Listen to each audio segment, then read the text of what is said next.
আজকে একটু ট্যাংরা মাছ রান্না করব, তার সঙ্গে একটু চিংড়িটাও করব। চিংড়িটা আর একদিন দেখাবো। আজকে ট্যাংরা মাছটা নুন লেবু টেবু দিয়ে আগে ধুয়ে নিয়েছি। আমি যে কোনো মাছ লেবু দিয়ে ধুয়ে নিই, হ্যাঁ, তাহলে বেশ সুন্দর পরিষ্কার হয়ে যায়।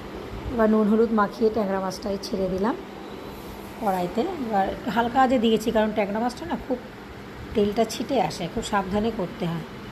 ওই জন্য হালকা আঁচে আস্তে আস্তে ভাজা হচ্ছে। এই ভাজা প্রায় হয়ে গেছে, এবার তুলে নেব।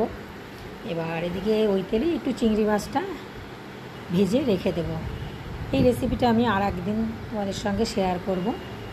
চিংড়ি মাছটাই দেখলাম। আর এদিকে হচ্ছে আদা জিরে বাটা হচ্ছে, আমার একটা বোন বেটে দিচ্ছে, একটু আমাকে হেল্প করছে একটু। আর এদিকে চিংড়ি মাছটা ভেজে নিচ্ছি। চিংড়ি মাছও লেবু টেবু দিয়ে সুন্দর করে ধুয়ে নিয়েছিলাম। আর এদিকে যে ট্যাংরা মাছ ভাজা কমপ্লিট, চিংড়ি মাছটাও একটু ভেজে নিচ্ছি, ভেজে তুলে রাখবো। এই তেলটা আর দেবো না। হ্যাঁ, এবার আলাদা এদিকে কড়াইতে আমি তেল দিয়ে দিয়েছি ট্যাংরা মাছের জন্যে, আর কালো জিরে ফোড়ন দিয়ে দিয়েছি, আর লম্বা লম্বা করে একটু আলু কেটে নিয়েছি। এবার আলুটাকে একটু হালকা লাল লাল করে ভেজে নেব। ভেজে নেওয়ার পরে আমি ট্যাংরা মাছে একটু পেঁয়াজ দেবো।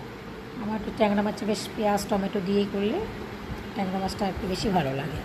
এমনিও করা যায়, আমি আজকে একটু পেঁয়াজ দিয়ে করব। তাই আলুটা একটু লাল করে ভেজে নিচ্ছি, তারপরে পেঁয়াজটা অ্যাড করে দিলাম। পেঁয়াজটাও এবার একটু হালকা লালচে করে ভেজে নেব। সুন্দর করে ভাজা হচ্ছে প্রায়। এবার আদা জিরে বাটাটা দিয়ে দেব। পেঁয়াজটা হয়ে গেছে ভাজা, এই আদা জিরে বাটাটা দিয়ে দিলাম।